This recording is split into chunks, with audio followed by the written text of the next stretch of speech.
राज्यभरात इंधन टंचाईचं संकट अधिक गडद। डिझेल मिळवण्याकरता मध्यरात्री शेतकरी आणि वाहन चालकांच्या पंपांवर लांबच लांब रांगा।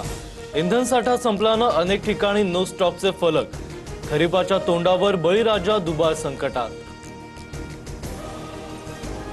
इंधन टंचाईच्या झळा आता महाराष्ट्राची राजधानी मुंबईपर्यंत। पेट्रोल डिझेल नसल्यानं सायनमधील पेट्रोल पंप बंद। परळ उड्डाणपुलाखालच्या पेट्रोल पंपावरही पेट्रोल नाही। गेल्या 12 दिवसात पेट्रोल डिझेलच्या दरात चौथ्यांदा वाढ। मुंबईत पेट्रोल 2 रुपये 72 पैशांनी तर डिझेल 2 रुपये 81 पैशांनी महागलं। मुंबई पुण्यात पेट्रोल 111 रुपये प्रति लिटरवर। जनतेच्या खिशावर घाला घालणं हा एकच मोदी सरकारचा अजेंडा। पेट्रोल डिझेलच्या दरवाढीवरून राहुल गांधींची टीका तर काँग्रेसकडून ट्विट करत तिसऱ्यांदा मोदींचा महंगाई मॅन असा उल्लेख। इंधन मिळेल की नाही या भीतीनं 20% मागणी वाढली आहे। पुरवठ्यावर ताण येण्याइतपत साठेबाजी करू नका। पेट्रोल डिझेलवर मुख्यमंत्री फडणवीसांचा सल्ला। शासकीय कांदा खरेदीच्या दरात 3 रुपये 45 पैशांनी वाढ। ग्राहक व्यवहार विभागाचा मोठा निर्णय। 15 रुपये 80 पैसे दरानं शासकीय उन्हाळी कांद्याची खरेदी होणार। रोहित पवार आज मुंबई आग्रा महामार्गावर आंदोलन करणार। कांद्याची किमान 25 रुपये किलोनं खरेदी देण्याची मागणी। शेतकऱ्यांनी मोठ्या संख्येनं उपस्थित राहण्याचं आवाहन।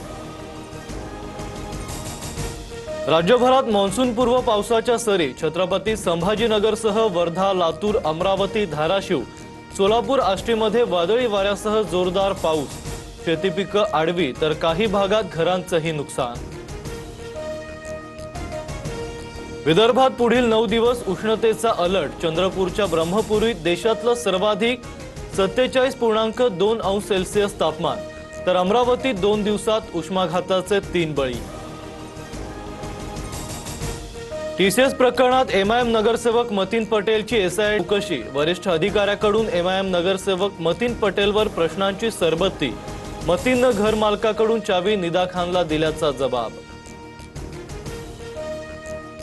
करमाळातील भोंदू मनोहर भोसले विरोधात लैंगिक अत्याचाराचा गुन्हा दाखल। घोटी येथील आश्रमात महिलेवर लैंगिक अत्याचार केल्याची तक्रार। यापूर्वी भोसलेवर फसवणुकीचे 4 गुन्हे दाखल।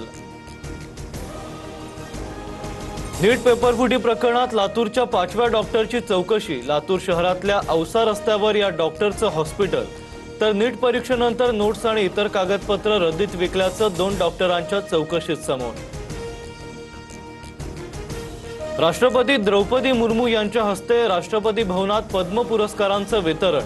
दिवंगत अभिनेते धर्मेंद्र, भगतसिंह कोश्यारी, गायिका अलका याग्निक यांचा पद्म पुरस्कारानं सन्मान तर राज्याचे तमाशा कलावंत रघुवीर खेडकर यांनाही पद्मश्री पुरस्कार। अखिल भारतीय चित्रपट महामंडळाच्या निवडणुकीतून मंत्री उदय सामंतांच्या पत्नी नीलम शिर्केंची माघार। अभिनेत्री वर्षा उसगावकर यांना पाठिंबा देणार। मेघराज भोसलेंची माहिती।